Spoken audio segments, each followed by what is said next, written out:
what's next for you? Are you just going to keep working on the Michael Brooks legacy, or what are you going to do a podcast? Is there going to be the Lisha Brooks show now, or what's going on?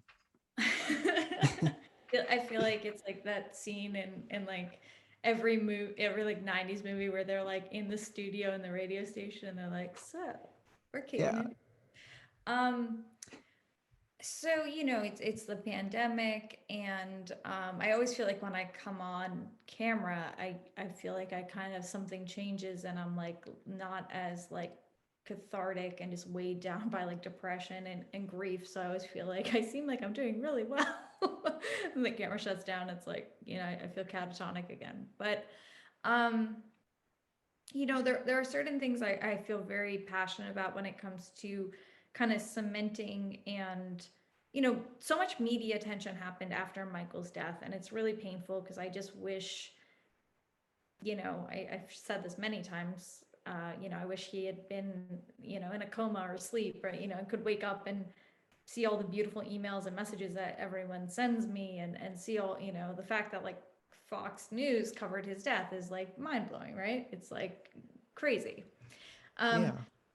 so, you know, I feel like when people Google Michael, it's a little bit chaotic. It's like this guy is rapping about spirituality, and then he's making fun of Ben Carson, and is he on the Mhm. majority report, or is he it's like all this stuff comes up. There's obviously a Wikipedia page, but that's always kind of sparse. So I do feel like I want to there's a couple of projects I have that I want to kind of like create places where people can go and learn about Michael and his work, and hopefully be inspired by what he did, and continue that kind of that impact he was making.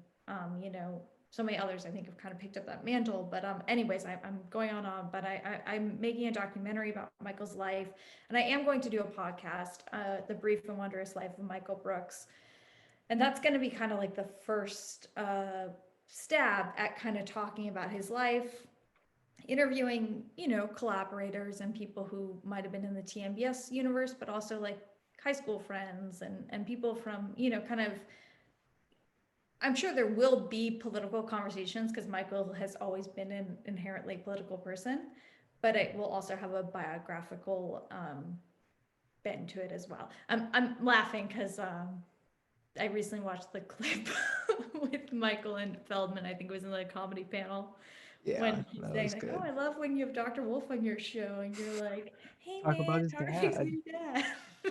So I guess I'm gonna be doing the. I'm gonna have Dr. Wolf on to ask him who his guys are. Yeah, yeah. What's your guys, man? Um, you know,